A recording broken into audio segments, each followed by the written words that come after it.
Bienvenidos nuevamente a este coloquio de lecturas latinoamericanas de y desde la obra de Walter Benjamin.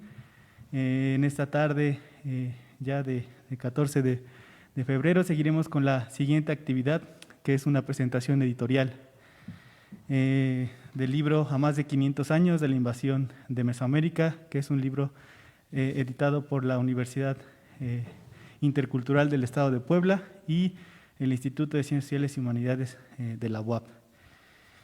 Pues primero que nada quiero comenzar con los agradecimientos, ¿no? Especialmente al doctor Jaime Villarreal y al doctor Víctor Barrera, que realmente, pues bueno, este es un grupo que estamos conformando distintos colaboradores desde México y Guatemala, y que pues bueno, nos hemos movido en bloque y que realmente hicimos un llamado ahí a las puertas del instituto y la verdad es que nos acogieron de una manera muy amable, muy amena, muy agradable, ¿no? Entonces, pues bueno, nos logramos colar, como les hemos dicho un poco, a este coloquio y pues bueno, agradecer estos espacios y que ojalá que podamos seguir colaborando con nuevos proyectos académicos y sobre todo para este autor que nos interesa tanto, que es Walter Benjamin.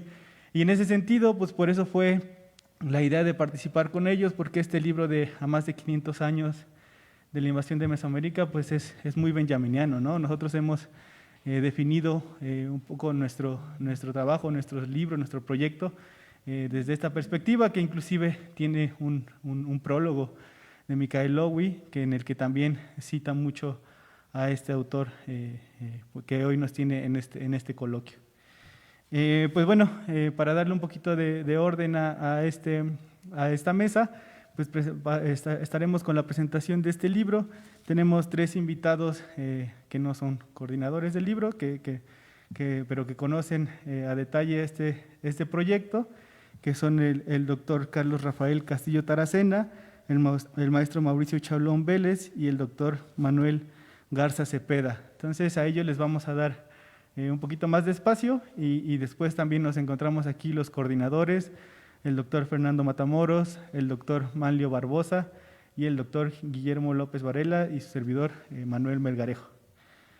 Entonces le vamos a ceder, les presento al doctor Rafael Castillo Taracena, quien es doctor en Sociología por el Instituto de Ciencias Sociales y Humanidades, maestro en Ciencias Sociales por Flaxo, Guatemala, y licenciado en Arqueología por la Escuela de Historia de la USAC, Guatemala.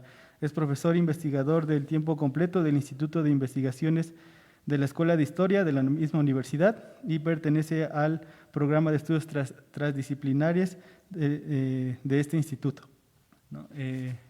Pues bueno, antes de ceder la palabra, quisiera recordarles que este es un libro que se encuentra de libre acceso. Ahorita le vamos a mandar el link a los compañeros de aquí del ICSI para que puedan poner el link en los comentarios y puedan descargarlo. Querido doctor Rafa, te cedemos el micrófono. Muy bien, pues buenos días a todos y a todas. Muchas gracias por la invitación que nos hicieran a participar en esta nueva presentación de un libro que pues, nos ha dejado muy emocionados por estos esfuerzos de como ellos, los autores lo dicen, y en sus textos se plasma sobre las luchas de los invisibles en tiempos de pandemia. O sea, pensar en la resistencia y las luchas frente al capital en estos contextos de verdad y en nuestros espacios de producción de conocimientos son desafíos que pues no todos, lamentablemente, los profesores, profesoras que tienen, pues ocupan esos puestos que hoy por hoy son privilegiados para poder estudiar la realidad y no solo estudiarla, sino apostarle al transformarla, ¿verdad? Entonces, muchas gracias al doctor Jaime Villarreal y al doctor Víctor Barrera de la Universidad Autónoma de Nuevo León por permitirnos estar aquí esta tarde con ustedes, ¿verdad? Y en especial a nuestros queridos compañeros del Seminario de Espiritualidades y Estéticas de las Resistencias y Formas de lo Político por, pues, abrirnos este espacio, ¿verdad? Que ustedes han coordinado aquí en Puebla sobre la obra de un pensador que no es latinoamericano, pero que su obra, su historia, sus experiencias con la vida y las reflexiones que ha hecho, ¿verdad?, sobre las teorías de la historia, a nosotros nos han abierto un camino para la reflexión crítica y para el accionar crítico, por supuesto, ¿verdad? Porque como sabemos, no es suficiente, y lo hemos dicho, soñar, ¿verdad? Soñar con un mundo diferente, sino que es necesario accionar para que eso suceda. Entonces, muchas gracias a todos. Bueno, yo un poco, digamos, para aportar, yo pienso que este libro de los 500 años es un esfuerzo que nos está alumbrando un camino recorrido ya por los pueblos indígenas de Mesoamérica. Si ustedes recordarán, los años cercanos a 1992 se dio esta pues iniciativa estatal, se puede decir, ¿verdad? Y internacional de la celebración de los 500 años llamada Encuentro de dos Mundos, ¿verdad?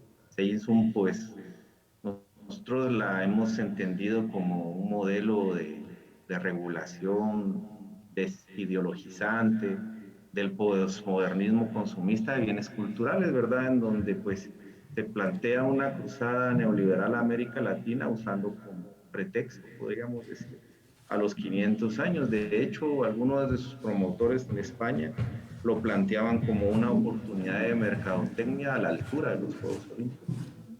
Entonces aquí vemos nosotros pues que el encuentro de dos mundos genera diferentes programas como encuentros en cadena en todo el mundo, ¿verdad? Sobre todo en Portugal, España, Estados Unidos.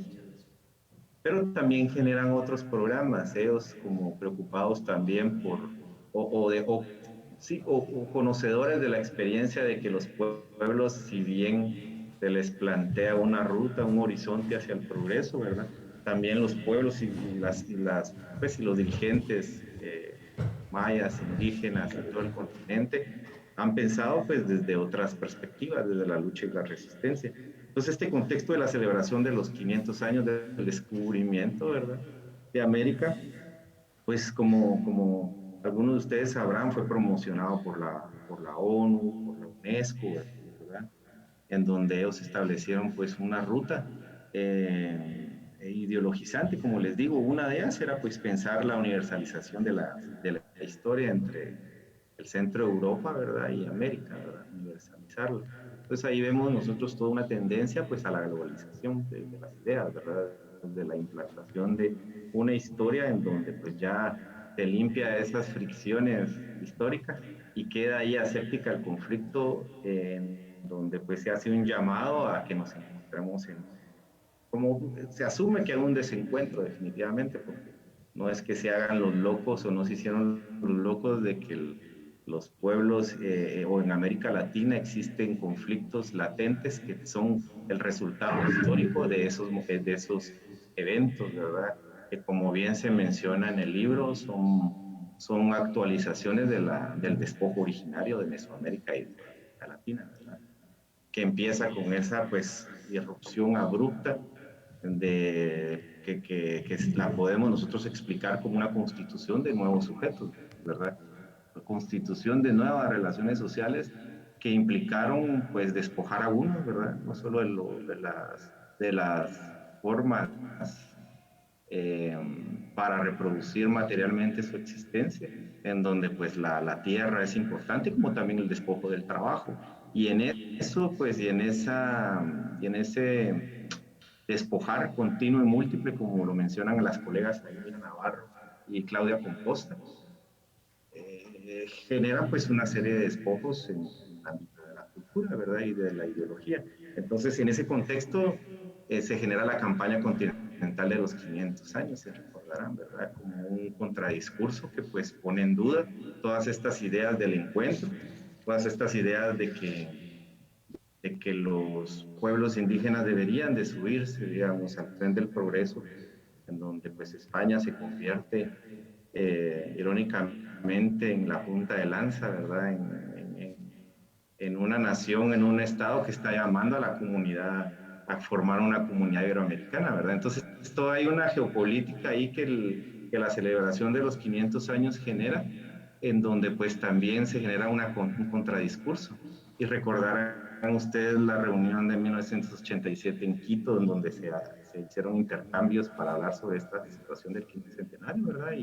Y cómo los pueblos indígenas iban a enfrentar esta cuestión que parecía pues una bofetada a la historia de los pueblos, ¿verdad? También tenemos en 1988 el primer encuentro maya sobre el quinto centenario, miren, 1988, que pues se hacen agendas para afrontarlo, ¿verdad? Para decir, bueno, si estos están hablando de encuentro, nosotros estamos hablando de resarcimiento, de devolución de lo Estado. También en 1989 tenemos Bogotá, en 1990 Quito, el encuentro de los pueblos, en 1998, 91, el encuentro que se hizo en Quetzaltenango, Guatemala, en donde pues se hace una declaración de Xelajú, que nuevamente en Morelos, México, en la cumbre de Huastepec, o sí, Huastepec creo que se dice, también nuevamente se vuelven pues, a redactar, a discutir sobre posiciones que los pueblos indígenas organizados y las, pues, no solo indígenas, sino negros y populares, se enfrentan a esta nueva como colonización o intento de colonización a través de los 500 años. En ese contexto, años después, o sea, 2021 que sale el libro, veo yo que este libro es como un esfuerzo arqueológico por descubrir como un poco apegándonos al pensamiento de Benjamin, ¿verdad? Aquellas imágenes de pasado que relampaguean y que nos recuerdan pues las tareas pendientes, ¿verdad? En el presente, desde el pasado. Entonces, este libro sobre los 500 años de la inversión en Mesoamérica, lo dije la vez pasada, es un libro que es un intento, es un esfuerzo de asediar a la utopía, no dejarla que se vaya, ¿verdad?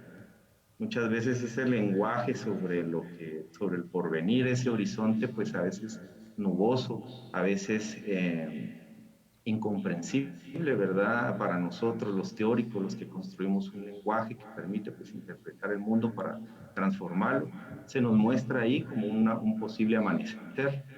Sin embargo, pienso yo que la lucha de los invisibles en tiempos de pandemia deben de visibilizarse y este libro permite visibilizar a los pueblos de la Sierra Norte de Puebla, cómo ellos a través de una lectura como lo plantea Memito, ¿verdad? Descubrir lo que va en contra, lo disruptivo, ¿verdad? En la tradición, en el quehacer diario, en las estéticas, ¿verdad? De cómo hacer las cosas, cómo pensarlas, cómo comérselas, cómo cocinar y cómo comer la comida. Son posibles como fracturas, un poco utilizando ahí las reflexiones de nuestro querido profesor John Holloway, que nos permite pues no dejarla ir, asediarla, ¿verdad? Buscarla, excavarla, o sea, algo como cuando a alguno se le pierde una cosa importante, ¿verdad? Y empieza uno a rememorar dónde la dejé, o sea, no dejarla perder. Entonces yo pienso que este libro un intento por eso, ¿verdad? Hacer escuchable lo inaudible, hacer visible lo invisible. Y pues, y algo súper importante es cómo hacer de que esto de hablar de los 500 años salga del discurso, pues, de las celebraciones, ¿verdad? Del discurso de las ideas de la universalización, en donde pareciera ser que los 500 años son momentos en la historia o eventos de la historia que quedaron ahí y que no siguen un proceso, ¿verdad? Que hoy lo vemos en el libro, que nuestros hermanos zapatistas y nuestros hermanos cachiqueles quichés aquí en Guatemala empiezan a denunciar, ¿verdad? Y en este libro se siente esa denuncia. Pero tiene un elemento súper importante que va en la lógica, bueno, en esta idea de asediar la utopía, pero también desde la estética, desde el amor, ¿verdad? Desde la empatía. Entonces, este libro invita mucho, o habla mucho de esas cosas, ¿verdad? De las cosas inconmensurables de la vida, que como mismo Walter Benjamin lo ha dicho, ¿verdad? Son las cosas esas sublimes, las que muchas veces son las que activan las grandes revoluciones. Entonces yo espero que este libro eso sea. Y por eso es tan importante que aquí lo conversemos, que platiquemos qué es lo que nos deja, qué es lo qué es la emoción que deja en nuestros corazones, ¿verdad? Para nosotros, digamos, en nuestros espacios universitarios, frente a nuestros estudiantes, podamos crear, digamos, un tejer las ideas, asediando la utopía y aprender para desaprender esa historia, digamos, vacía y homogénea que nos plantea las celebraciones neoliberales del quinto centenario, para decir, bueno, esto es lo que está destruido, pero a partir de eso, ¿qué construimos? ¿Verdad? Para mí la tesis, una de las tesis más importantes que ha surgido en este tema, de más allá de la invasión de Mesoamérica de los 500 años, es hablar de la restauración, las posibilidades de salvar al mundo, como lo ha mencionado Mario Payeras. Ya estamos en un momento de la crisis en donde el tren, ya las líneas cortadas se ven ahí cerquita. Entonces, ¿cómo hacer para rescatarlo, ¿verdad? Transformarlo quizás sea lo mismo, ¿verdad?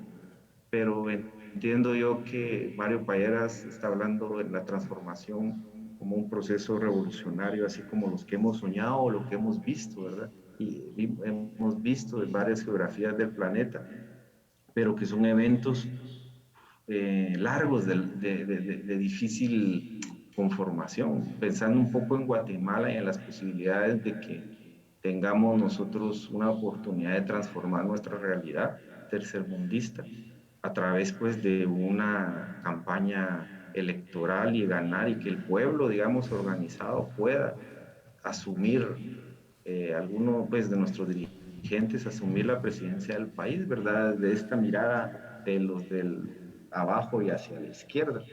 Son procesos largos y uno pues lo interpela, ¿no? Este libro lo que nos da es la oportunidad de pensar las revoluciones pequeñas, las revoluciones de todos los días, las revoluciones que Fer, que Manu, que Memo escriben, ¿verdad? Que el doctor Bardosa, que escriben ahí como intentos de plasmar lo que no está bien, pero también las posibilidades de lo que sí puede estar bien. No sé si me voy a entender, ¿verdad? Es como un esfuerzo, si quieren mínimo, si quieren un esfuerzo que tal vez va a pasar, tal vez pase al olvido, ¿verdad? Como muchos libros muy potentes, los mismos autores el mismo autor que nos convoca acá ha sido un poeta, un filósofo maldito, se podría decir, ¿verdad? Un filósofo que ha quedado olvidado en la historia y que hasta tuvo un final así trágico y que renuncia a la vida, ¿verdad? Frente al monstruo del capital y su violencia hacia a la hidra, ¿verdad? Entonces, yo pienso que eso es como lo más valioso del libro, las experiencias que nos traen en sus letras y esas como necesidades de ver la cosa de maneras diferentes, de peinar a contrapelo la realidad.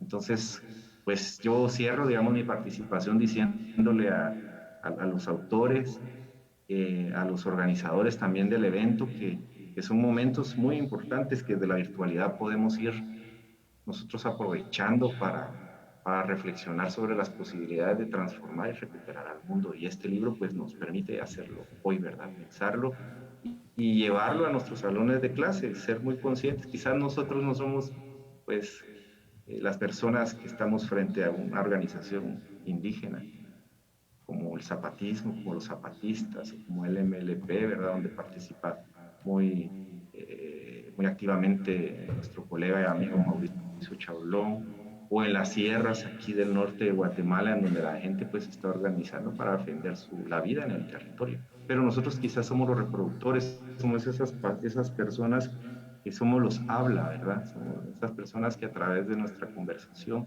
llevamos y traemos las buenas nuevas, y eso es este libro.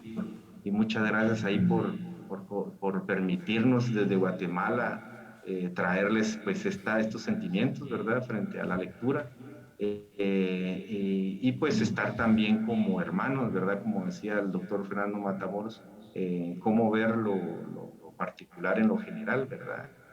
Es decir, cómo ver a un México y toda su trayectoria de lucha de los pueblos, ¿verdad? En la realidad guatemalteca, ¿verdad? Como por decirles algo, ¿qué onda mano? Es una posibilidad, digamos, de entrelazar eh, nuestros deseos por nuestras. Entonces, muchas gracias ahí nuevamente por la participación y estaremos atentos ahí a lo que nos puedan compartir. Muchas gracias, estimado doctor Castillo. Bueno, pues ahora también la intención es que podamos dialogar al final, entonces, pues bueno, vamos a ceder la palabra a los demás comentadores para ver si al final podemos discutir entre todos, ¿no? Ahora le voy a ceder el paso al maestro Mauricio Chablón Vélez, que es licenciado en Historia, maestro en Antropología Social y pensum cerrado del doctorado en Ciencias Sociales de la Escuela de Historia de la Universidad de San Carlos de Guatemala. Igual es profesor e investigador titular del Instituto de Investigaciones de la Escuela de Historia de la USAC y pertenece al programa de estudios transdisciplinares de dicho instituto. Maestro Mauricio, un gusto de tenerte aquí. El micrófono es tuyo. Muchísimas gracias, querido Manu. Es un placer enorme estar nuevamente en una presentación y en un espacio para poder discutir y reflexionar sobre este libro importante que, como muy bien ya lo dijo Rafa, es un tejido no solamente de memoria, sino de praxis, y es precisamente en lo que quiero centrar mi alocución. Y un saludo especial al comité organizador de este coloquio sobre Walter Benjamin y a todas las personas que han participado en la confección de este libro, porque precisamente como tejido comunitario y como tejido de praxis, no solamente es un gran aporte, sino, como dijo Rafa, un paso importante en las luchas que deben diversificarse en todos los espacios posibles. Entonces, aquí desde Guatemala, agradeciendo a nombre de los programas transdisciplinares de estudios a los que pertenecemos con Rafa y también con el licenciado Jaime Chicas, pues es un gusto estar nuevamente aquí con ustedes, como también una extensión del Seminario Internacional sobre Espiritualidades y Artes Socioculturales de los Pueblos en Resistencia en Mesoamérica. Bien, entonces yo quisiera referirme a que este libro tiene dos ejes fundamentales: el sentido de comunidad y la importancia de la memoria en la historia. Y por supuesto que la memoria no es historia, pero sí es una fuente fundamental para la construcción de la historia. Y por lo tanto, como la historia, también es un campo de disputa. Entonces, la ventaja que nos da la memoria es el hecho de que una colectividad que es consciente de sus resistencias y de sus luchas en el tiempo histórico, a pesar de que el poder intente invadir su memoria, no podrá destruirla, porque lo que es importantísimo es que una academia militante comprometida con la transformación revolucionaria y con el pensamiento crítico coadyuve a que las y los sujetos sociales se vean a sí mismos como sujetos históricos y su memoria tenga una voz que en el campo de la historia con mayúsculas se posicione en lucha. Y el otro componente al que me refiero es al componente de comunidad. En este momento en el que vivimos, el rompimiento de lo comunitario lo estamos sufriendo todos los pueblos del mundo. Hoy más que nunca necesitamos del ejercicio de la memoria que no sea mediado por lo que la historia oficial, con todo su poder, nos impone como la memoria útil para el capital, por lo que la memoria de comunidad o sentido de colectividad deben ser amalgamadas en las luchas por la recuperación de los bienes comunes, lo que se hace más complicado en un contexto de despojos y enajenaciones que muchas veces pasan inadvertidos. Quiero referirme ahora al libro desde mi experiencia de vida, mi experiencia también de memoria, si se me permite, para construir un discurso histórico que refleje lo importante que ha sido su lectura para mí. Al mismo tiempo, quiero referirme a cómo se ha construido un sentido hegemónico de memoria y de destrucción de la memoria de los pueblos, y al mismo tiempo cómo ello ha sido inherente a la destrucción de lo comunitario en Guatemala. Por lo tanto, la importancia de libros como el que hoy comentamos se hace cada vez mayor y urgente en nuestras luchas. Hace 30 años, y ya se refería Rafa al respecto, es decir, en 1992, pues yo me estaba graduando de bachiller en Ciencias y Letras aquí en Guatemala, lo que en México sería el equivalente a terminar la preparatoria o la escuela secundaria para pasar a la universidad. Y el colegio en el cual estudié pertenece a la Iglesia Católica, y el curso de seminario de problemas socioeconómicos de Guatemala, en el cual se hacía una investigación colectiva, trabajamos por órdenes directas del arzobispado sobre los 500 años de evangelización cristiana en América. Es decir, yo me gradué precisamente de bachiller en Ciencias y Letras el año en que se cumplían esos 5 siglos de la presencia de la colonización española. Pero a nosotros, no sé, a esos jóvenes de aquel momento, sobre todo de colegios ligados al arzobispado de Guatemala, no se nos presentó como una colonización, sino que se nos presentó como una fiesta. Inclusive el nombre de la promoción de graduandos a la que pertenezco recibió el nombre de promoción Quinto Centenario, lo cual por supuesto es producto de la hegemonía porque se trata de una exaltación apologética a ese acontecimiento ocurrido en 1492. Y ninguno de los jóvenes cuestionamos en ese momento todo aquello. No teníamos las suficientes herramientas críticas y participamos entonces de las distintas actividades que el Estado, la Iglesia, los medios de comunicación hegemónicos y todos los sectores del sistema dominante llevaron a cabo. Se establecieron redes con otros países de Latinoamérica y con España para reproducir los discursos sobre el hecho y representarlo como el encuentro entre culturas, el encuentro entre dos mundos, el descubrimiento de América y otros términos afines. No obstante, era yo un joven a punto de cumplir 17 años, siendo de los más pequeños de mi promoción, así como estaba participando del jolgorio de todas esas actividades en las cuales estábamos más dedicados a ver su lado festivo, porque, insisto, carecíamos de esas herramientas suficientes desde lo intelectual en aquel momento del sistema educativo para poder cuestionarlas.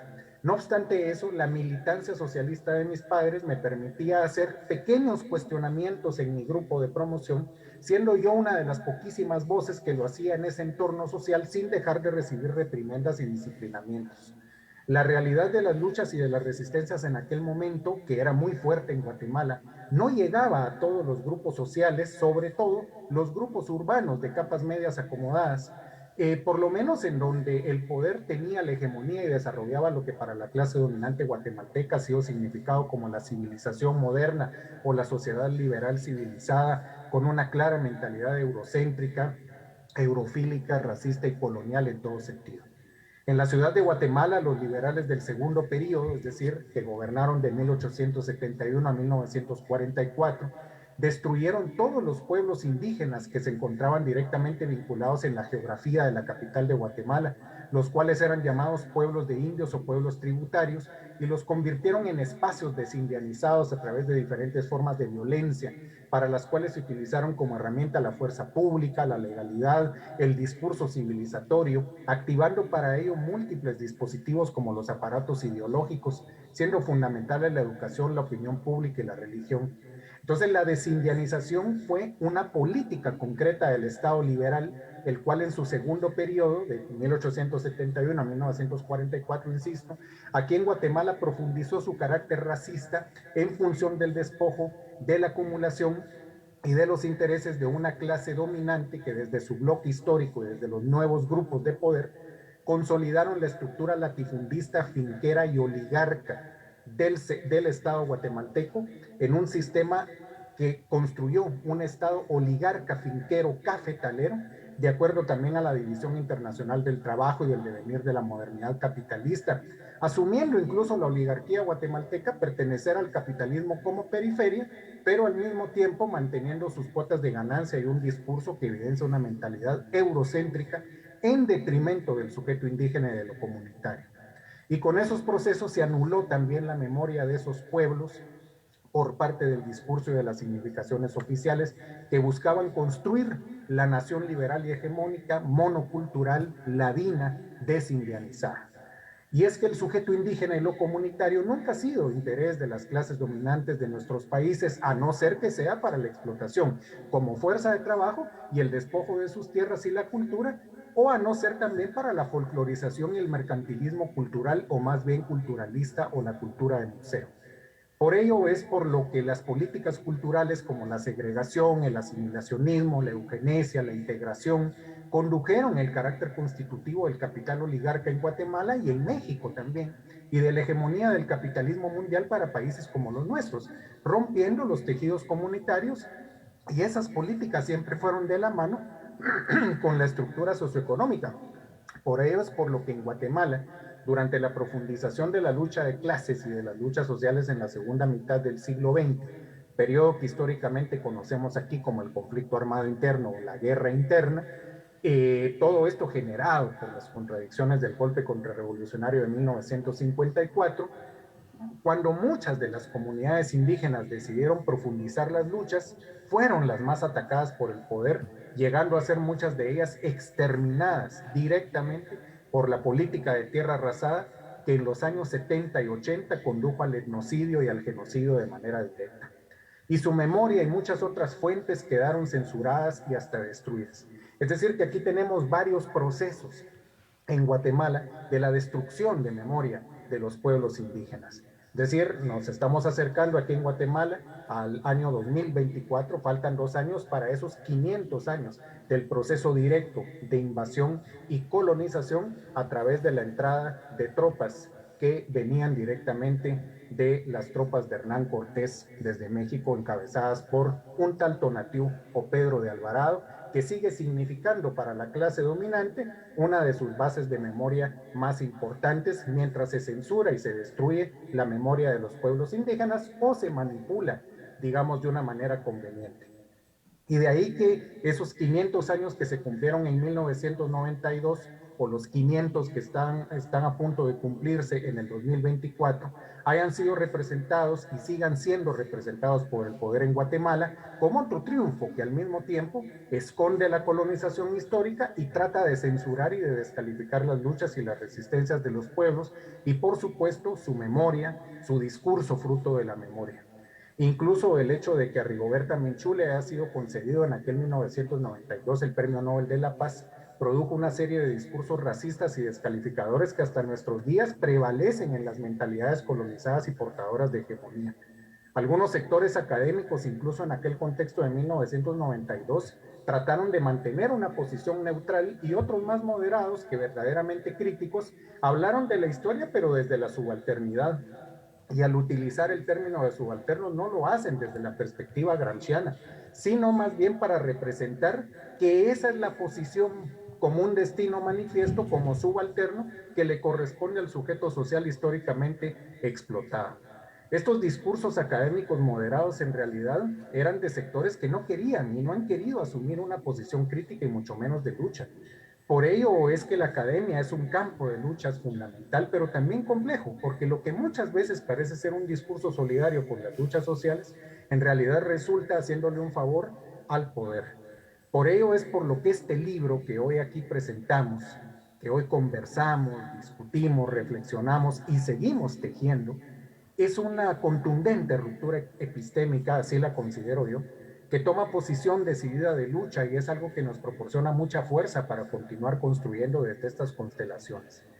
En cada capítulo de este libro, que me ha dado también una lectura sumamente placentera y reflexiva, está la visibilización de la fuerza comunitaria, están sus esperanzas, sus concreciones, sus utopías y esos logros de lo comunitario en la historia sin concesiones con el poder que pretende seguir imponiendo esa fragmentación o la idea de un destino manifiesto para dejar siempre a los pueblos como en un estatus de subalternidad. Este libro es rupturista con eso, porque desde la introducción está muy clara la posición epistémica de lucha de quienes tejen el libro. Frente al despojo está la comunidad como esperanza de lucha concreta, siendo el libro un ejemplo de praxis comunitaria en sí mismo, pero al mismo tiempo también resalta el valor histórico de esa comunidad, del sentido de comunidad frente al avance del capitalismo. Por eso el título de esa introducción, escrita por los queridos compañeros, colegas y amigos Manuel Melgarejo, Guillermo López Varela y Fernanda Matamoros Ponce, Memorias, Resistencias, Acumulación Originaria y Esperanza en Experiencias Comunitarias Indígenas, es partir también del presente, como lo indica el filósofo de la historia Mark Bloch. Esto nos deja muy claro tanto la ruta como el sentido del libro desde el principio, porque la historia, insisto, carece de sentido como tal si no se analiza desde el presente y de la totalidad de todo lo que confluye en ella, que son relaciones dialécticas. Este posicionamiento, como lo acabo de decir, que planteo aquí desde Bloch, nos posibilita definir una ética en ese ejercicio académico. Tener claro que la invasión colonial correspondiente en el capitalismo sigue teniendo consecuencias concretas en el hoy, se evidencia en el hoy, y que si hablamos de la comunidad y de lo comunitario, debemos empezar por nosotros mismos en atrevernos a tejer sentido de comunidad, no en hacer investigaciones parceladas que solamente nos llevan a una erudición que no tiene sentido, digamos, para la transformación del mundo. Y en este momento, como en efecto lo estamos haciendo ahora, tejiendo comunidad epistémica, la realidad de la colonialidad se nos presenta que no es particular solamente para México, para Guatemala, sino como el nombre del libro lo indica, es en Mesoamérica y por supuesto en todos los pueblos del continente, en todos los pueblos de Abya Yala e insisto, en todos los pueblos del continente, y si no, veamos el reciente caso de el descubrimiento de osamentas de pueblos indígenas en Canadá. Y en este momento, como lo dije al principio, el rompimiento de la comunidad es brutal, como lo ha sido durante todo el proceso de la modernidad capitalista, porque es un objetivo precisamente del capitalismo. Ese sentido epistémico es en el que quiero seguirme enfocando, porque me refiero a lo comunitario como posibilidad histórica de lucha. Estamos en un presente en el que el neoliberalismo y la recomposición neoconservadora se articulan de una manera más salvaje para ejercer el despojo y enriquecer la acumulación. Y aunque siempre han sido salvajes, en la historia reciente estamos asistiendo a esa recomposición de la hidra a la que ya se refería Rafa, la cual con mucho encono propio de su desesperación sigue sacando cada vez más cabezas. Por eso se hace fundamental que tejer lo comunitario sea una praxis combinada entre el hacer material y el hacer intelectual, leyendo las fuentes de la historia para hacer hablar esas esperanzas que lo comunitario representa, porque sus logros frente al avance del capitalismo son profundos y sumamente significativos. Es decir, lo comunitario es una de las herramientas más potentes de lucha que tenemos y que hemos tenido históricamente. Es decir, lo comunitario entendido no solo como esa herramienta de lucha, sino como praxis histórica. ¿Cómo nos estamos viendo? Plantearía yo una pregunta para ir cerrando mi intervención desde ese sentido de lo comunitario que no ha dejado de estar nunca a pesar de los asedios a los que ha sido sometido. A pesar de que, es decir, no ha dejado de estar nunca, como lo demuestran todos los textos de este libro, ¿cómo nos estamos viendo en este necesario diálogo intergeneracional e intercultural? Estas son preguntas de una tarea que no debe detenerse en el quehacer epistémico frente a un capitalismo que se fortalece cada día más de la mano con el pensamiento neoconservador y los fetiches del neoliberalismo, que penetran cada vez, digamos, más fuerte en los lugares más íntimos de los sujetos sociales. Aquí en Guatemala, por ejemplo, estamos en la lucha frente a las prácticas de poder en el reciente contexto del bicentenario de la independencia, las cuales no se han quedado solo en los discursos oficiales dirigidos a lo cultural, al preterismo o a una cultura patrimonial de fetiche, sino que vienen a imponer estados de sitio y toques de queda en comunidades indígenas y campesinas que se oponen al extractivismo, o los asesinatos continuados de dirigentes defensores y defensoras de los territorios de la clase campesina. En otras palabras, es la colonialidad continuada anticomunitaria que existirá mientras el capitalismo exista. Entonces, la comunidad se sigue invadiendo, sigue estando sitiada, como ocurrió con los pueblos hace 500 años, pero que también en todas las fases del liberalismo de nuestros estados nacionales se dieron este tipo de despojos, a los cuales me he referido en el caso de Guatemala. Hubo ladinizaciones por decreto, por ejemplo, digamos aquí durante el segundo liberalismo, y las tierras indígenas, las iglesias, los cementerios, los cabildos, sus salones de cofradías, sus plazas, es decir, sus espacios de vivienda, de espiritualidades, de organización política, de intercambio económico, fueron destruidos para convertir los espacios en otras estéticas de acuerdo al funcionamiento de enclaves e idearios que eran determinados por la idea del progreso desde el positivismo lógico y el individualismo liberal, en términos de ese orden y progreso, que de progreso no ha tenido absolutamente nada más que en la línea obviamente beneficiosa al capitalismo. Pero también hubo posiciones epistémicas diversas que han criticado todas estas situaciones, por lo que debemos entrar en diálogos, como lo hace este libro, para analizar por dónde ha transitado también una academia que no puede quedarse neutral y mucho menos como reproductora simplemente del relato, de la anécdota o de la descripción, porque las fuentes históricas deben ser voces de lucha y la memoria es una fuente histórica de suma importancia, principalmente para todo aquello que ha sido intencionalmente dejado en la invisibilidad o en el discurso confuso o que ha sido directamente manipulado para convertirlo en algo provechoso a los intereses hegemónicos. Entonces, cierro mi alocución diciendo que la construcción de este libro no lo es de partes inconexas, sino que sus autores siguieron una praxis de tejer sentido de comunidad. Es decir, la praxis que pretendemos está reflejando siempre en el hacer y sus resultados se nos presentan como esos estallidos luminosos en el momento de peligro, como dice Benjamin, porque estamos ante peligros concretos que se presentan como fetiches y un libro como este evidencia que las luchas no solamente son históricas, sino que el sentido de lo comunitario prevalece a pesar de los intentos del capitalismo para destruirlo.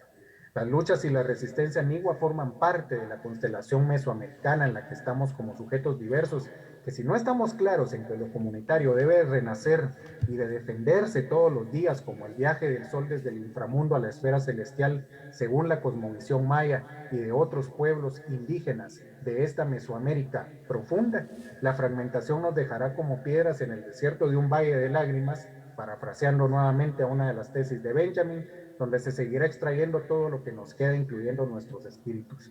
Así que muchísimas gracias y esperamos entonces que se pueda generar diálogo, reflexión, análisis e intercambio. Un abrazo y un gran placer haber participado en la lectura de este libro. Muchas gracias, querido Mauricio.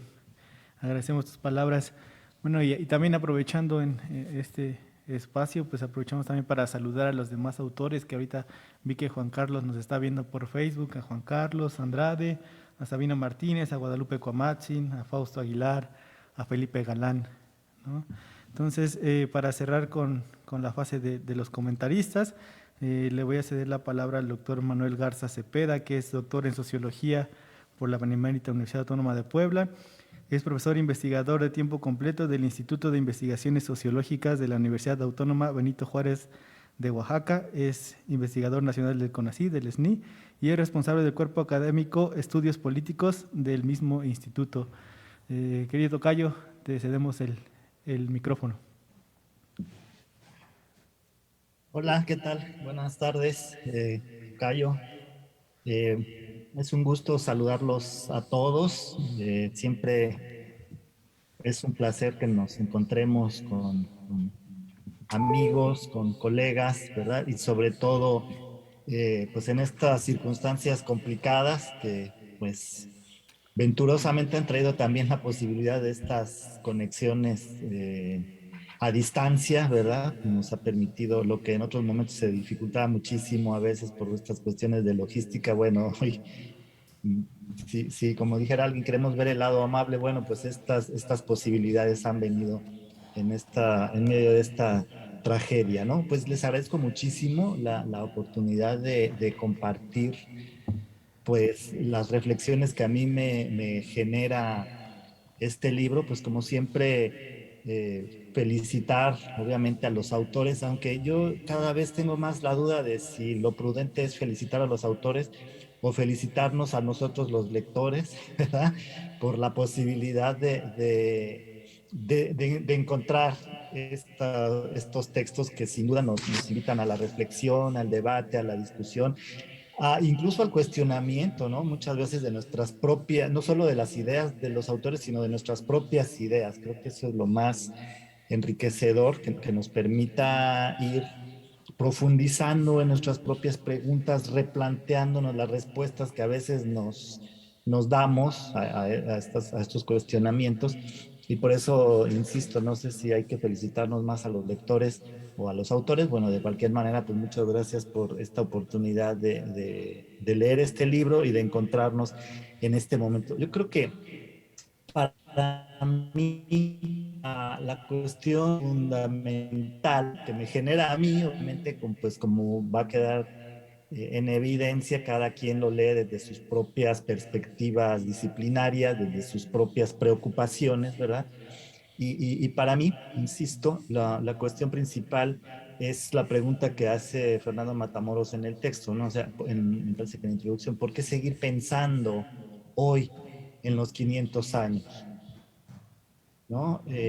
Parecería por un momento que aquí hay como un afán del preciosismo, ¿no? Del virtuosismo en la investigación histórica, de traer el dato detallado y ofrecer interpretaciones alternativas, pero eso queda muy rápidamente dejado de lado cuando uno va entrando a la lectura. No se trata de eso, no se trata de un ejercicio académico, sino de una tentativa de contribuir responder a esta pregunta que creo que nos hacemos todos, ¿no?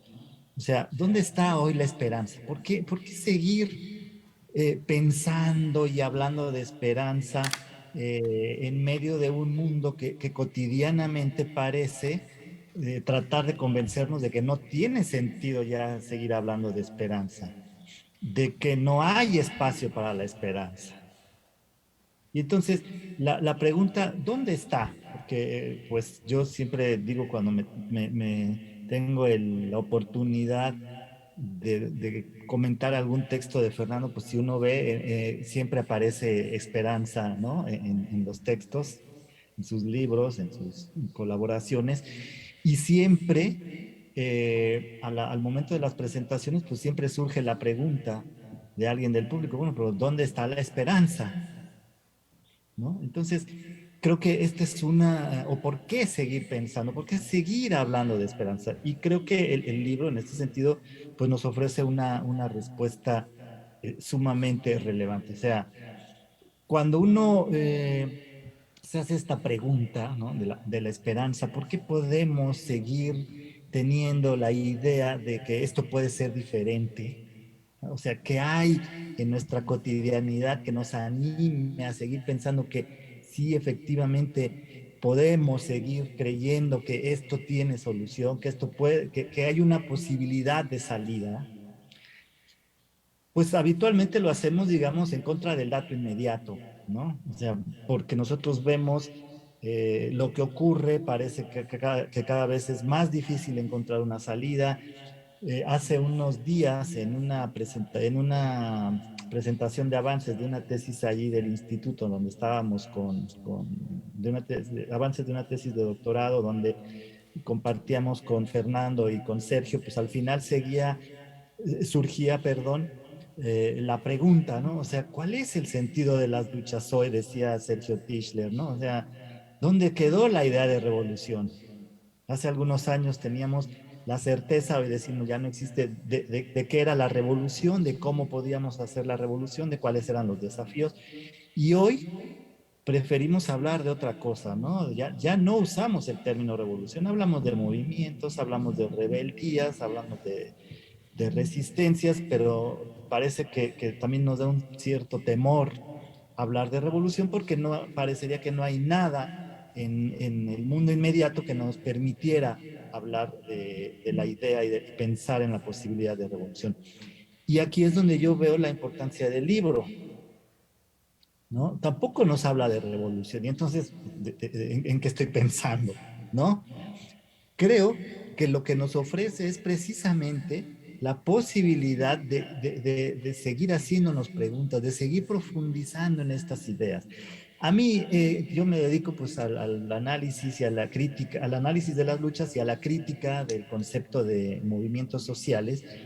Y pues en estas reflexiones que yo vengo desarrollando, me preocupa mucho que frente a esta constatación de las dificultades que enfrentan las luchas de emancipación, parece que hay una orientación, ¿verdad?, de algunos colegas, de algunos investigadores, de justificar el seguir pensando en la emancipación a partir de identificar afueras. ¿Qué quiere esto decir de afueras? Insisto, en nuestra cotidiana se nos aparece como algo cerrado, algo que no tiene salida. Decimos, el carácter de la dominación es tan brutal, lo hemos interiorizado de tal manera que parece que estamos perdidos, que no hay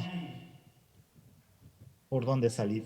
Y entonces, obviamente, como no estamos dispuestos a aceptar esta constatación, pues tratamos de imaginar o de identificar, más que de imaginar, de identificar algo, alguien que esté fuera de esta dominación cerrada. Y entonces empezamos a buscar quién es ese grupo, ese sector que podríamos pensarlo como ajeno a la dominación y que pudiera fundar las posibilidades de luchar desde afuera, porque desde dentro parecería que es imposible. Y yo encuentro, a lo mejor esto va a dar lugar aquí a comentarios, ¿verdad? A un debate quizás.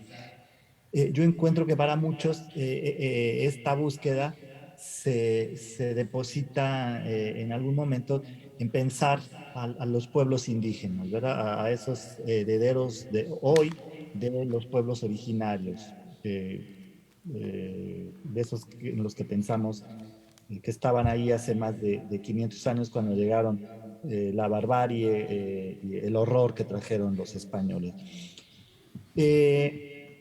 Y entonces, frente a esta posibilidad de pensarlos como ese sujeto de la revolución que está fuera de estas relaciones, o que ha resistido manteniéndose un tanto en el afuera, preservando ciertas formas que no han sido contaminadas o pervertidas por la dominación, contra esa idea de pensar que son los indígenas, nos previene Matamoros, porque dice, siguiendo a Adorno, hay que partir de la idea de que los indígenas no son un sujeto puro, ni son mejor, no son mejores que otros grupos sociales. Pero entonces, ¿por qué pueden constituir el fundamento de la esperanza?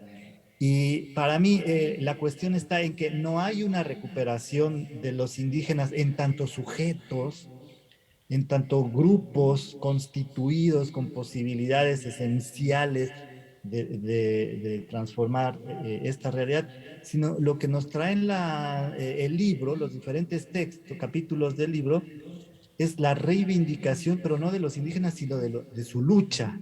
Es decir, hay una reivindicación de los pueblos indígenas, pero en tanto lucha, no en tanto comunidades preconstituidas en las cuales podemos hallar la salida, sino una reivindicación de sus luchas. Es decir, ahí están esas luchas que han venido dando en los últimos 500 años o más de 500 años ya, que les han permitido preservar, insisto, no eso que eran hace más de 500 años, sino el sentido de la resistencia. Y es donde creo que nosotros tenemos la respuesta, o más bien, perdón, nos abre la posibilidad de responder a esta pregunta. ¿Dónde está hoy la esperanza? ¿Y por qué seguir pensando en los 500 años? Pues porque, insisto, no está en ellos, no son el sujeto puro revolucionario ahora que se nos perdió la clase obrera o que ya tampoco son los movimientos sociales, sino simple y sencillamente que el libro nos trae esta recuperación de luchas, de resistencias que, como ya dijeron algunos colegas que intervinieron antes, no está en estas grandes rebeliones, no está en movilizaciones enormes, sino en la vida cotidiana. O sea, la resistencia en las formas de la existencia cotidiana y que son mostrados con todas sus contradicciones, es decir, no están, insisto, desde este afuera absoluto, sino están luchando, aprovechando muchas veces los espacios existentes jurídicos, dando la batalla desde lo jurídico, a veces en contra de lo jurídico, con todas sus contradicciones y que yo celebro del libro porque no nos los quiere mostrar en una idealización romántica, esencialista que muchas veces uno encuentra y que a veces ya prejuicia la lectura de este tipo de trabajos. Perdón, no sé si está habiendo algún problema si se me escucha bien o hay algún problema, porque podría yo apagar quizás el video para ver si mejora. Sí, hay un poquito de interferencia, pero dale, continúa, por favor. Ah, bueno, si hay un problema me dices y tal vez apagando el video, porque ya ves que estos problemas de las conexiones a internet. Bueno, entonces, digamos, el punto que yo quiero aquí enfatizar es que este libro, que sin duda nos muestra una investigación histórica, pero también de la vida actual, pues se vincula claramente a nuestras preocupaciones del presente. Insisto, no hay aquí un afán de virtuosismo en la investigación histórica, sino una preocupación con los desafíos del presente, una preocupación, un intento de responder a estas preguntas que nos angustian, yo creo, en muchos momentos, ¿no?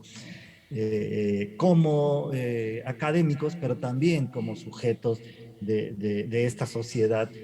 Una angustia porque quizás vemos cada vez más lejanas las posibilidades de emancipación, de transformación, pero estos textos, estas reflexiones que nos obligan a ir más allá de lo que hemos estado pensando, a problematizar las respuestas que hemos tratado de ofrecer a esta preocupación por la emancipación.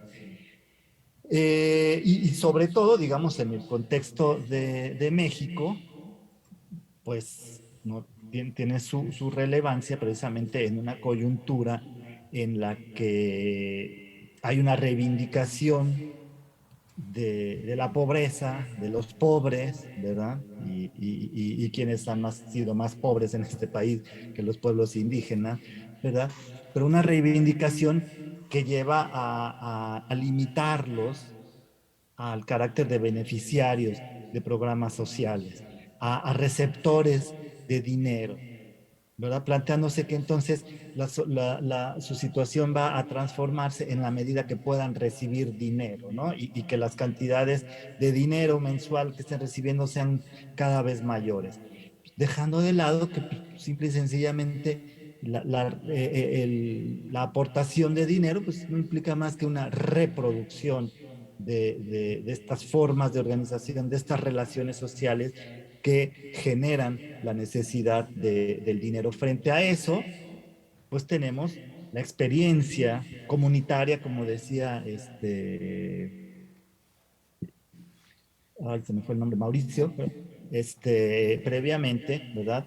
La experiencia comunitaria, la construcción comunitaria, porque es un proceso, como él decía, cotidiano, o sea, no está dado ya y que simplemente hay que defenderlo de la agresión del capital, hay que construirlo, reconstruirlo cada día desde la perspectiva de que tampoco es algo que se haya mantenido estático en los últimos 500 años. Esta experiencia comunitaria que se transforma, que implica modificaciones, que implica reconsideraciones quizás desde la experiencia colectiva. Entonces, pues para terminar, yo simplemente quisiera decir, siempre es un desafío en estas actividades, cómo lograr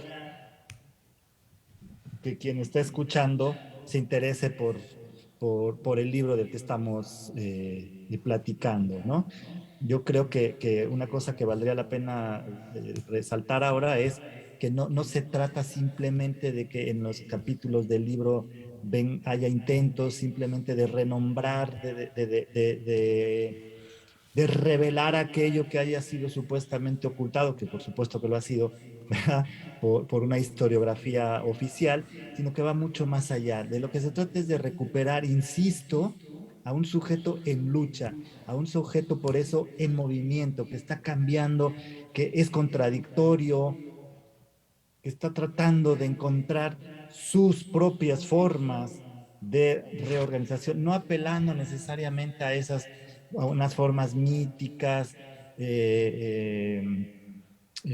¿cómo se dice? Idealizadas, románticas, sino que también tienen sus propios problemas. O sea, no podemos negar que están comunitarios, hay cuestiones, hay problemas. Insisto, para nosotros es una fuente de inspiración. Por supuesto, no pretendemos que entonces nosotros volvamos a formas organizativas, ¿verdad?, propias de los pueblos indígenas, que quizás, como se ha dicho en otras ocasiones, pues no funcionen en los entornos urbanos, pero sí tiene que ser y son de hecho un aliciente, un acicate ahí para pensar nosotros cómo construimos nuestras propias formas de colectividad, nuestras propias formas comunitarias. Pues muchísimas gracias por escucharme, muchas gracias por invitarme a esta charla. Insisto nuevamente a los autores, pues muchas gracias por darme la oportunidad como lector de acercarme a estos trabajos. Muchas gracias. Muchas gracias, estimado doctor Garza. Pues bueno, también ya tenemos algunos comentarios en Facebook. Dice Miguel Villarreal, excelente cuestionamiento sobre el lugar donde radica la esperanza. A mí me hace especular sobre el futuro de la posexperiencia y el diseño de las preguntas necesarias para los movimientos tanto sociales como artísticos y literarios. Y desde estos movimientos analizar los posibles estilos de pensamiento divergente. Saludos, dice también Nelson Gotiev, dice, ¿hay esperanza? Le preguntaron a Kafka y respondió, sí, mucha, pero ninguna para nosotros. Bueno, ahora le cedo los micrófonos al doctor Guillermo López Varela, que es uno de los coordinadores del libro, quien es doctor en Sociología por el ICSI-BUAP y es profesor e investigador de tiempo completo de la licenciatura de Lengua y Cultura en la Universidad Intercultural del Estado de Puebla, en la región Inguihua Poblana, y se especializa en el área del teatro intercultural comunitario. Querido doctor Guillermo, te cedemos el micrófono. Hola colegas, compañeras, compañeros que nos acompañan en esta transmisión y presencialmente a todas y a todos por allá. Bueno, agradecer a los organizadores de este encuentro, de este evento académico y más allá de esas conversaciones, a todos nuestros compañeros que nos han precedido previamente y cuyas intervenciones pues realmente siempre son muy significativas y son muy cercanas, ¿no?, al esfuerzo que desde esa coordinación de este libro intentamos transmitir. He disfrutado mucho cada una de las intervenciones, la presencia de queridos amigos y amigas a través de lo virtual y de lo presencial. En mi intervención tiene que ver mucho con eso, agradecer en particular, aquí veo a Luis Martínez, que fungió también como un lector, revisor, dictaminador del libro, a nuestros compañeros, ¿no?, coordinadores del libro, en particular a Fernando Matamoros, a Manlio, a Manu. Yo no quiero dejar de decir, porque eso es algo con lo que he estado soñando últimamente, que gracias a Fernando Matamoros es que yo tuve conocimiento de Walter Benjamin, ¿no? Cuando era licenciado en Relaciones Internacionales, estudiaba para licenciarme en Relaciones Internacionales y que de alguna forma es gracias a él que yo estoy aquí, ¿no? Que después de más de una década, ¿no? Estamos aquí discutiendo, ¿no?, la figura de nuestro querido amigo Walter Benjamin. Y bueno, quiero no dejar de mencionar que hemos ya presentado este libro en muchas ocasiones, muchos espacios, en el contexto de diversos momentos, ¿no? Incluso en un Hawái, allí en la comunidad milenaria Inguihua de San Marcos Tlacoyalco, ¿no?, en Oaxaca, que vienen presentaciones en el futuro y que en cada una de ellas hemos podido recuperar, volver a pasar por el corazón las miradas y preguntas, inquietudes de aquellos y aquellas que han decidido tramarse con nosotras y nosotros en este esfuerzo, ¿no? Y lo que hemos podido afortunadamente recopilar, recuperar, ¿no?, volver a unir es religar, digamos, esa fuerza, ¿no?, que no deja de habitar las páginas de este libro, ¿no?, y que tiene que ver con una conversación amplia dentro de un seminario itinerante que se llevó a cabo antes de la pandemia y que nos permitió encontrar muchas organizaciones, colectivos, espacios de vida, de lucha. Y así como lo dicen los comentaristas previamente, una palabra clave es la memoria, ¿no? Otra palabra clave es la esperanza, la lucha, la resistencia. Eso es lo que nos ha motivado a publicar este libro, ¿no? Gracias al apoyo de la Universidad Intercultural, del Instituto de Ciencias Sociales y Humanidades Alfonso Vélez Pliego y al esfuerzo de los colegas, ¿no?, de cada uno de ellas y de ellos, ¿no? Y esa fuerza de la esperanza, ¿no?, de esa esperanza desesperanzada, ¿no?, que de alguna forma mueve los corazones de nosotras y nosotros en estos esfuerzos por intentar construir otros puentes de comunicación con otros públicos, con públicos más amplios que los de la academia, de los del claustro académico, ¿no? Ese ha sido el esfuerzo. Ustedes saben que vamos a compartir la liga, el libro está completamente gratuito, puede ser de acceso libre, ¿no? Vamos a compartir nuevamente el contacto y que es el esfuerzo de los trabajadores y trabajadoras de este país y que gracias a ellos podemos compartir alguna reflexión en torno a este proceso de rememoración, ¿no? Entonces agradecer a todas las instituciones, a los colegas de quienes he aprendido tanto durante tantos años, ¿no?, y durante el proceso de edición y coordinación de este libro, a los compañeros, compañeras, ¿no? En particular nuestros queridos amigos en Guate que también dictaminaron, leyeron con cuidado, conocieron previamente los esfuerzos que implicó la lectura y el desarrollo de esta reflexión en colectivo, ¿no? Entonces yo quisiera decirles, ¿no? Y es una anticipación a nuestra mesa de mañana, que pues Walter Benjamin es un autor que en el capítulo que yo aporto en este libro aporta preguntas, ¿no? Desde los momentos de lucha, de resistencia y ruptura al tiempo lineal y homogéneo vacío del capital, ¿no? En la historia reciente de América Latina, ¿no? Nos pregunta justamente por el lugar de la esperanza, nos pregunta justamente por la posibilidad de imaginar la irrupción de instantes zoológicos políticos, ¿no? Que construyan, digamos, otras formas de vincularnos cotidianamente. Nos pregunta en torno a qué hacer, digamos, además de la posibilidad que hacer con la esperanza, ¿no? Cuando la esperanza se puede volver una mercancía o también un discurso, una narrativa cómoda, ¿no? Entonces, no es coincidencia que esta reflexión de los 5 siglos es publicada, ¿no? Por una universidad intercultural en México, ¿no? Porque en la universidad intercultural justamente estamos conversando diariamente con esas ambivalencias, contradicciones y antagonismos de lo indígena frente al Estado-Nación mexicana, ¿no? Desde nuestras particularidades históricas, regionales, nuestras condicionantes, determinantes, estamos todo el tiempo preguntándonos cuál es el lugar de la esperanza que urde un proyecto educativo a pesar de muchas circunstancias que el Estado-Nación no ha dejado de alimentar, digamos, a lo largo de los siglos, ¿no? Que tienen que ver con procesos macros, pero también con procesos de sutilezas y digamos, homogeneidades, ¿no? En la vida cotidiana, ¿no? Un proyecto educativo, como les comentaba, que publica documentos de esta envergadura, es crítico justamente de esa posición del Estado-Nación que hace de los pueblos originarios la folclorización, la musificación, el patrimonio, la figura del museo, la figura que es agradable, digamos, al evento político, diplomático, ¿no? Pero que muchas veces no se comprende cuál es la fuerza, ambivalencia, contradicción, antagonismo de los pueblos vivos que todo el tiempo están tejiendo preguntas, tejiendo posibilidades de acción transformadora, ¿no? Entonces siempre lo he dicho en las presentaciones, que yo agradezco profundamente la presencia de los estudiantes de la Universidad Intercultural en nuestras presentaciones, de los estudiantes también de la UAB allí en el Valle de Tehuacán, de los estudiantes del sur del estado de Puebla, ¿no? Con quienes también tejimos este libro con sus preguntas, comentarios y reflexiones, ¿no? Les agradezco profundamente porque es el esfuerzo que implica conectarse, tener datos, acompañar estos procesos en contextos de pandemia, ¿no?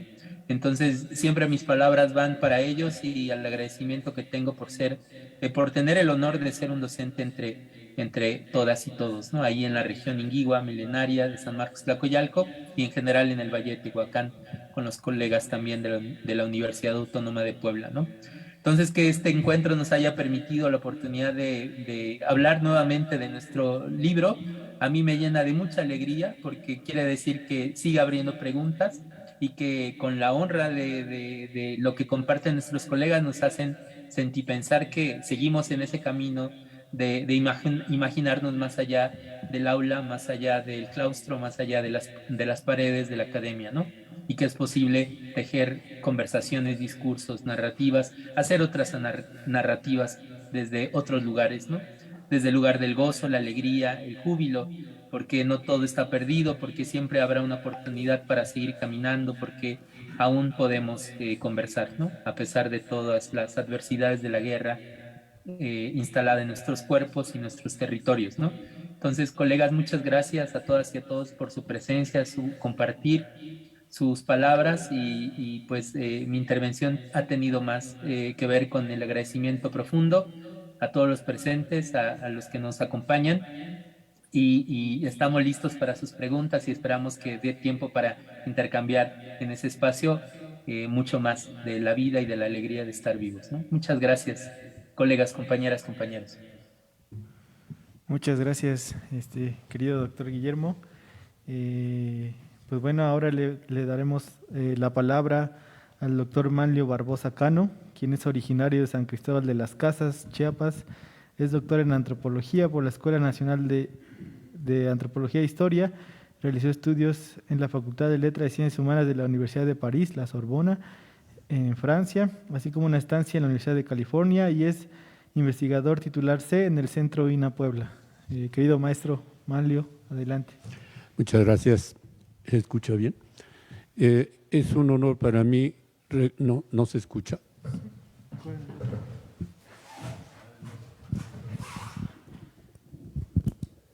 Gracias.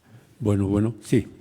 Es un honor para mí regresar a mi entrañable benemérita Universidad Autónoma de Puebla.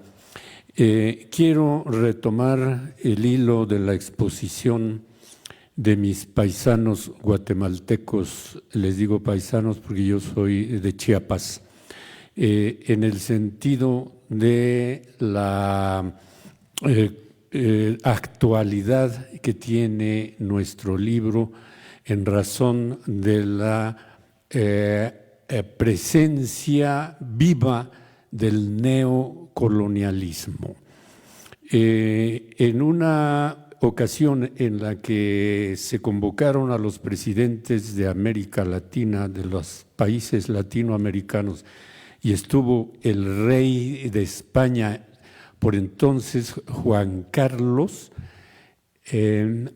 Hugo Chávez, que era presidente de Venezuela, le hizo algunos reclamos y el rey le dijo: cállate. El rey pensaba que estaba en el siglo XVI y no en el siglo XX. Recuerdo también en un programa de Lorenzo Meyer, relató que estando él de año sabático en España, su hijo estaba estudiando la primaria y le relató su hijo, ya que estudiando en una escuela primaria en España, que una profesora dijo en relación a la invasión: les llevamos la cultura.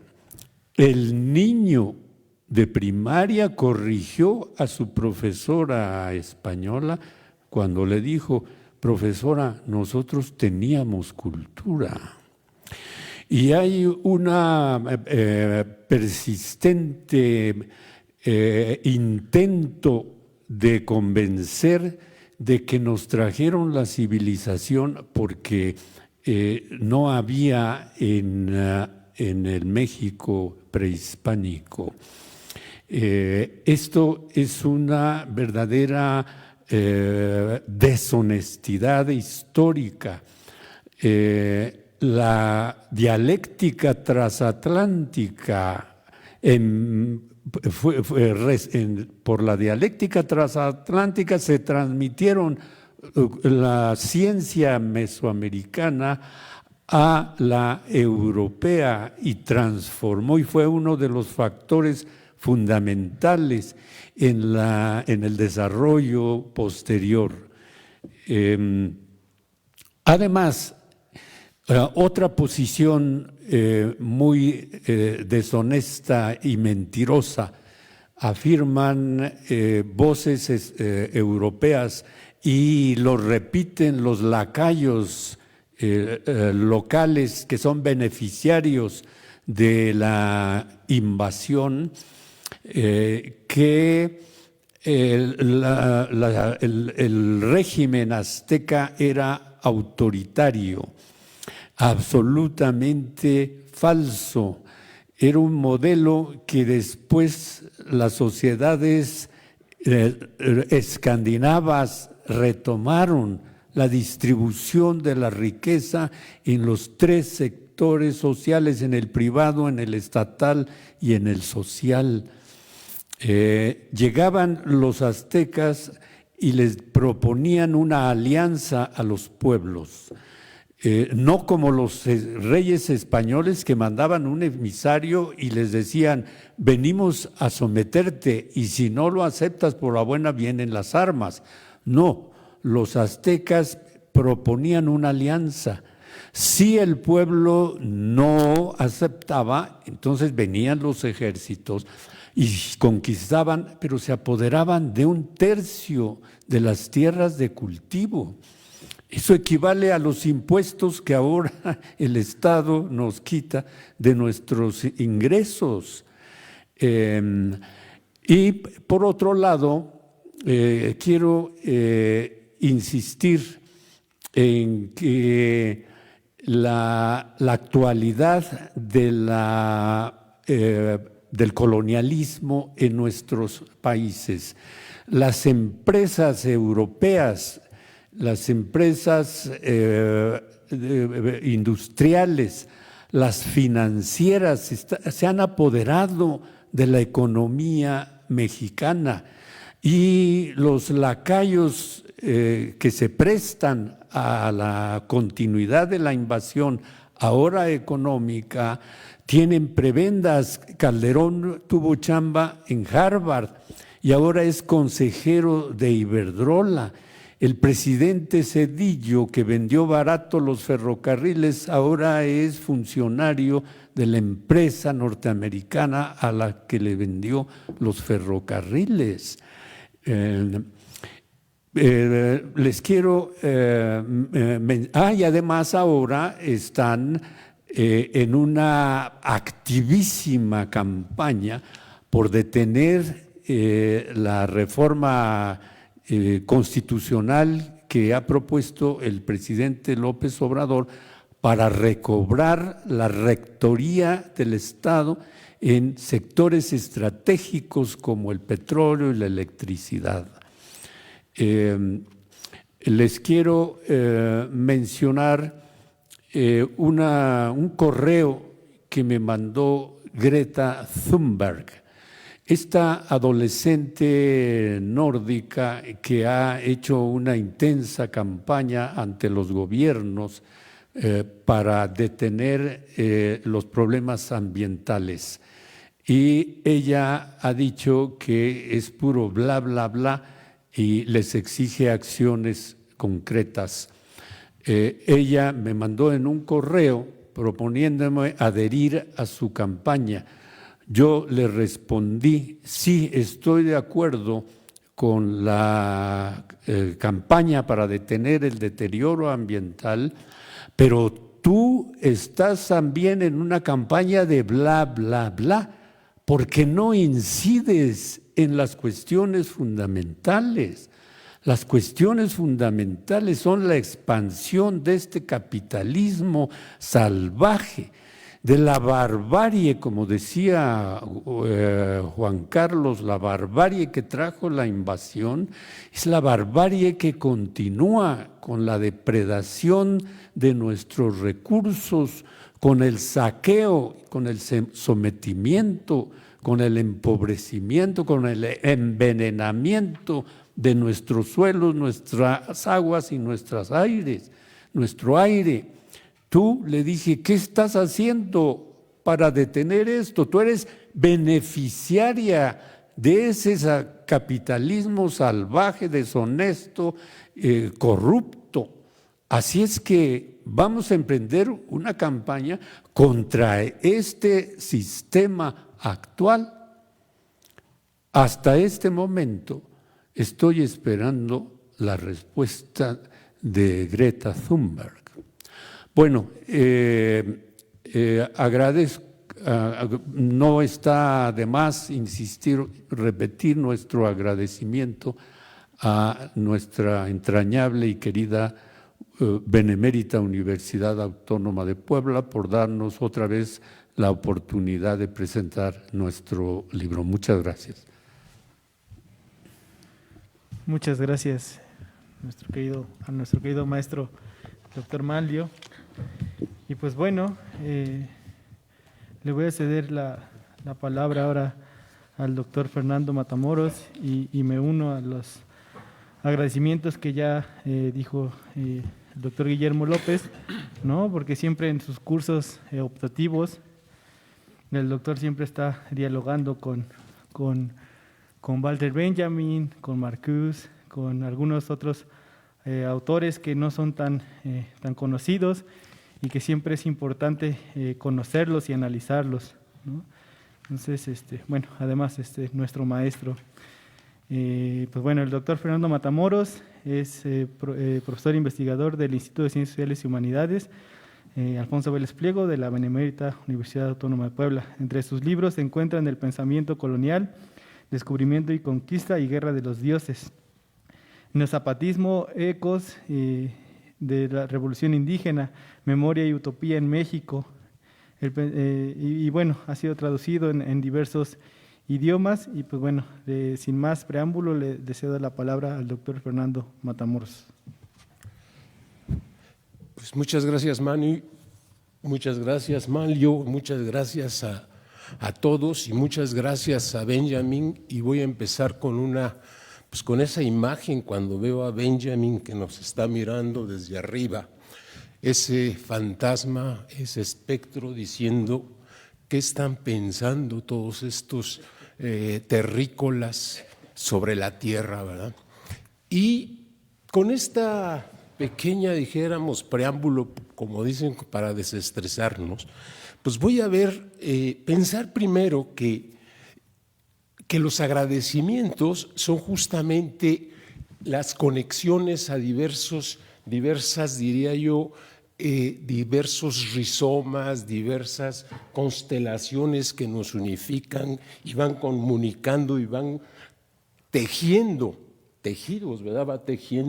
Vamos tejiendo tapetes, vamos tejiendo libros, vamos tejiendo palabras, etcétera, ¿no? Y en ese contexto podríamos decir que estoy muy agradecido y estoy muy contento de volver ahora en estos corredores de nuestra Benemérita Universidad Autónoma de Puebla, encontrarnos con las ciencias del lenguaje, por ejemplo, quienes son, dijéramos, unos de los promotores de la organización de este coloquio de Benjamin, pero también de la palabra de Benjamin y los ecos de la palabra de Benjamin, si estamos, diríamos, desarrollando, pensando las propuestas de Walter Benjamin para pensar la historia primero, cómo nos enfrentamos en la historia o cómo pensamos la historia. Y desde luego la historia tiene los datos, tiene las estadísticas, tiene los documentos, pero al mismo tiempo esos documentos son construcciones, diríamos, son documentos, como dijera el mismo Mikhail Lowy, basándose en el mismo Walter Benjamin, son documentos de los vencedores. Entonces, ¿cómo adentro de esos documentos de los vencedores, adentro de esas imágenes de los vencedores, podemos rastrear, dijéramos, aquellos elementos, aquellas minúsculas, diríamos, partículas que son y están adentro de las mismas palabras en términos de experiencias y contradicciones? En ese sentido, me parece que el intento de este libro, y situándolo en su contexto y en su momento, desde luego que está enmarcado por un acontecimiento que es 1519, ¿verdad? Fue en 2018, 2019, donde empezamos a pensar en esos entablamientos, en esos grandes documentos y en esas grandes conmemoraciones, cómo poner en movimiento, podríamos decir, rastrear las imágenes dialécticas de esas palabras, en esas conmemoraciones, en esas descripciones, podríamos decir, aquellos pequeños destellos, relámpagos. Benjamin lo dice en las tesis de la historia, es decir, cómo rastrear o cómo poner justamente esos elementos de la historia a contrapelo dentro de esos grandes documentos de la historia. Es decir, cómo salir de las celebraciones, cómo poner de esos afuera que no están dentro de esos grandes documentos, cómo ponerlos justamente dentro de lo que sería esa gran palabra que se llama memoria.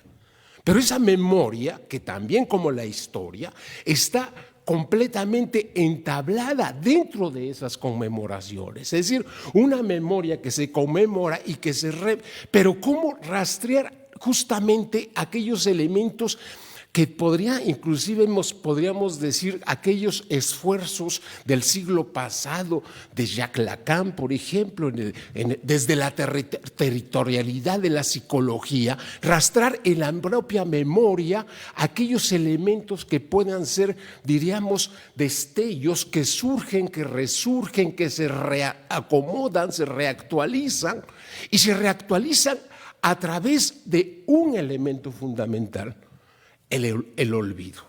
Es decir, que si nos la pasamos rememorando la memoria del dolor, sufrimiento, violencia, etcétera, y no logramos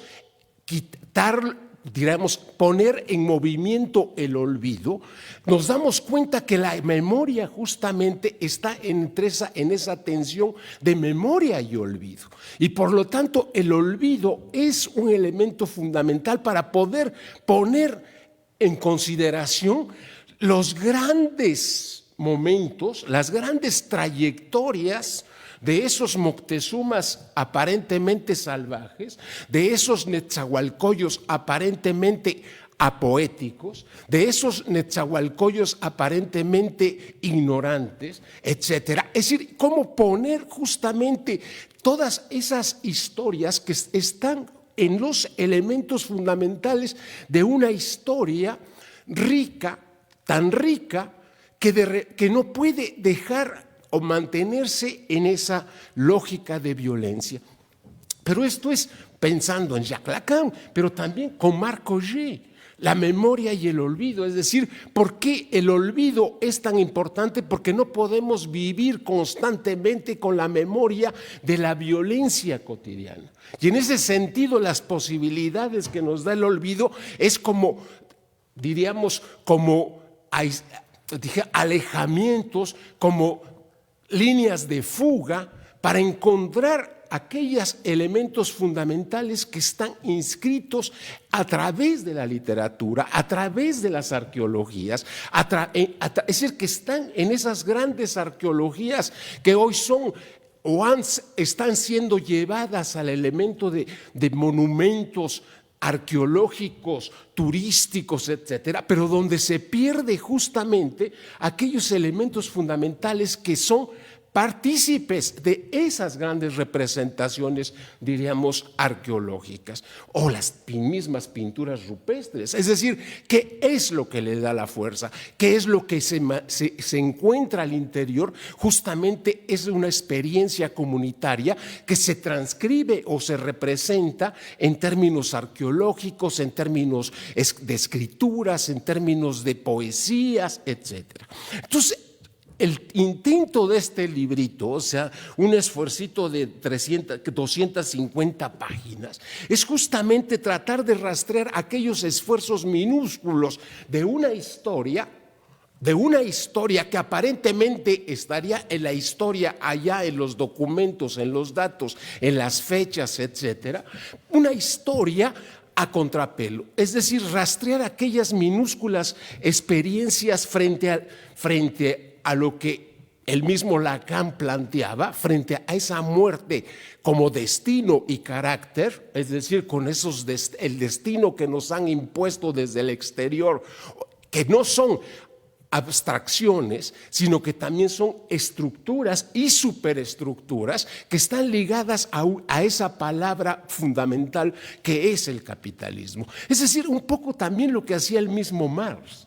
Es decir, Marx no nada más quería describir cuáles eran las lógicas del valor de cambio, sino intentó rastrear justamente aquellas constelaciones del valor de uso, el valor de uso que son justamente la expresión de una silla para sentarse, pero no nada más para sentarse y trabajar y escribir, una silla también para descansar y gozar del placer de la silla. En ese sentido, estoy tratando de decir cómo las propuestas de Benjamin rastrear en las constelaciones aquello que Mauricio decía, aquellas en la memoria, es decir, en esa memoria arrasada por los conflictos y tensiones, pero también las utopías que fueron las que construyeron los grandes momentos de la historia, que sean del periodo mesoamericano, pre, post o clásico y posclásico, o que sean de los colonialismos, neo y postcolonialismos, pero donde los peligros justamente de esos neo o post se transformen en la eternidad de los astros, dijera Augusto Blanqui. Es decir, cómo es necesario volver a pensar, salir de esos atrapamientos de vigilancia, control, violencia, castigo, para tratar de rastrear justamente aquellos elementos que me parece, como dijera el mismo Garza, aquellos elementos fundamentales que también dieron movimiento a la experiencia del siglo XX. Porque la experiencia del siglo XX de la revolución o del concepto de revolución hoy prácticamente, hoy se ha transformado nada más en revolución tecnológica o revolución de internet o revolución de imágenes, sino tratar de volver a pensar el concepto de revolución desde la experiencia justamente de comunidad o de comunicación y que está en ese proceso, diríamos, de esperanza, que está también construido en los grandes acontecimientos del siglo XX.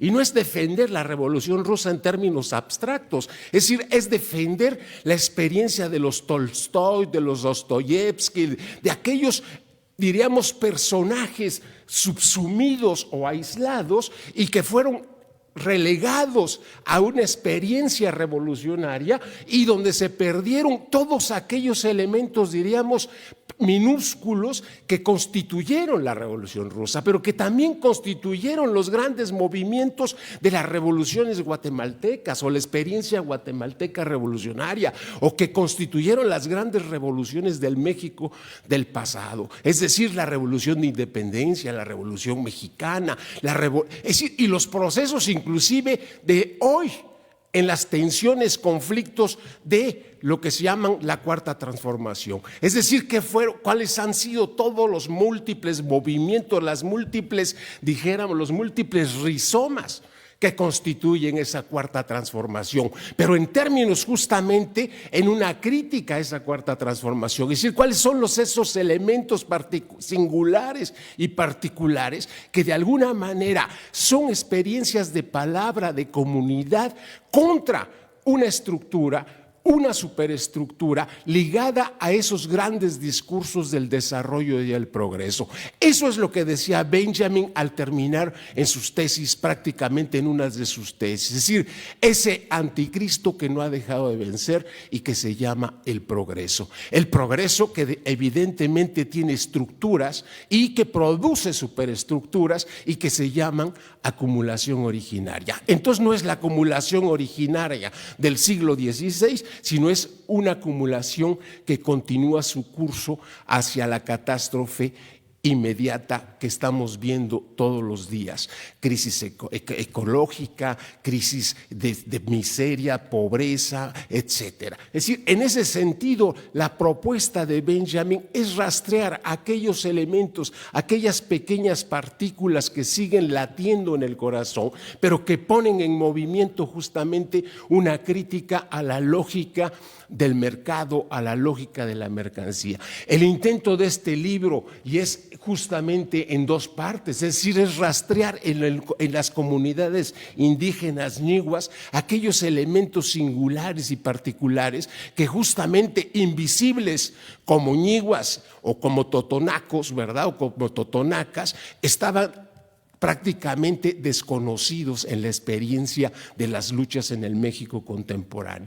En ese sentido son pequeñas y minúsculas resistencias, son ejemplos de pequeñas historias que de alguna manera ponen en movimiento la palabra dijéramos, traducida en lenguaje, pero también traducida en experiencia de comida, de alimentación, de relaciones sociales, de poesía, de fiesta, en los Yagüey, donde nos permitimos en esos momentos, ¿verdad?, de presentación de este libro, tomar un guagüey, en el Jagüey, tomar un buen pulque y brindar por nuestros muertos pasados, no solamente pasados, sino presentes en las luchas del México contemporáneo. Muchas gracias a todos, a los organizadores de este coloquio, ¿verdad?, de pensar con Benjamin, o desde América Latina volver a pensar cuáles serían aquellos elementos particulares que permiten justamente conectar o hacer interrelaciones de conocimiento en las ciencias fragmentadas, aisladas unas de otras, poder volver a ver cómo la sociología no puede vivir sin la antropología, cómo la antropología no puede vivir sin las experiencias del lenguaje, cómo las experiencias del lenguaje no pueden vivir sin las experiencias de la historia de la literatura, la poesía y quizás, como dijera del mismo Baudelaire, ¿verdad?, en algún momento, lo que no hizo Dios en esta tierra, los próximos se estarán pensándolo con armonía y paz eternal en la tierra. Muchas gracias a todos y muy amables, y agradezco justamente la posibilidad de entregar o participar con estas palabras en estas discusiones con este libro. Muchas gracias, doctor Fernando. Pues sí, otra vez agradecer a los organizadores. Mientras esperamos, si alguien en el Zoom quisiera participar, en Facebook se armó un poco la discusión ahí con, con esto de la resistencia y la esperanza, ¿no? Que siempre es como de los tópicos a seguir reflexionando, y les agradecemos mucho sus comentarios. Bueno, en el Zoom dice Luis Martínez, siempre pertinentes e iluminadores los comentarios de Fernando. E igual Anaid dice, muy interesante como siempre, doctor Fernando. No sé si alguien de ahí del Zoom quisiera tomar la palabra, o si alguien de los comentaristas quisiera decir algún otro comentario. Sí, doctor Manlio. Me impresionó la exposición de Mauricio en el sentido de que en su graduación estaban prácticamente agradeciendo o confirmando o apoyando la presencia de la invasión. Ese clero, esas instituciones católicas ignoraban absolutamente, o pretenden ignorar, que la resistencia indígena mantiene su núcleo duro, mantiene sus religiones, a veces con una fachada cristiana, para eludir el peligro de la represión de la Inquisición. Actualmente, nuestros censos, hechos por instituciones del Estado, un Estado que está al servicio de los intereses de esta élite rapaz, nos dice que la gran mayoría de la población es católica. Absolutamente falso. Dicen los resultados más recientes que el 87% de la población mexicana es católica. La realidad es al contrario. Es el 13%, cuando mucho, que puede definirse realmente como católica. La gran mayoría de la población mexicana no es católica. La gran mayoría de la población mexicana tiene una serie de prácticas de las más diversas, practican la magia, practican, bueno, nuestros grupos ancestrales mantienen desde luego su religión, y grupos que se bautizan y que se casan por la iglesia mantienen una serie de prácticas y de creencias que son aberrantes ante la iglesia católica oficial. Según el censo de México, hay más ateos entre los indígenas que entre los intelectuales. No, los indígenas son profundamente religiosos. El problema está en que la Secretaría de Gobernación no reconoce a las religiones indígenas, no está en su catálogo, y ese catálogo es el que maneja INEGI, de manera que cuando los encuestadores llegan y le preguntan a un indígena, ¿usted es católico? Va a decir no. ¿Es protestante? ¿Es del Islam? ¿Es el hinduismo? No, ninguna de esas religiones se adhiere, y entonces el encuestador anota, es ateo.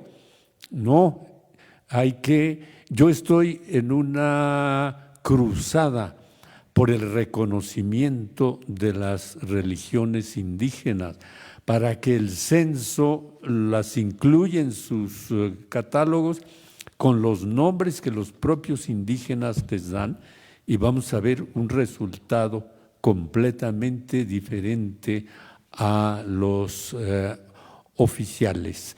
En cuanto a la conquista, también se nos quiere hacer creer que con la caída de la Gran Tenochtitlán, la conquista se extendió automáticamente a Mesoamérica.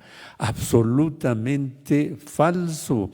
Cortés tomó la Gran Tenochtitlán gracias al apoyo de los demás grupos indígenas que estaban en pleito o tenían agravios contra los aztecas.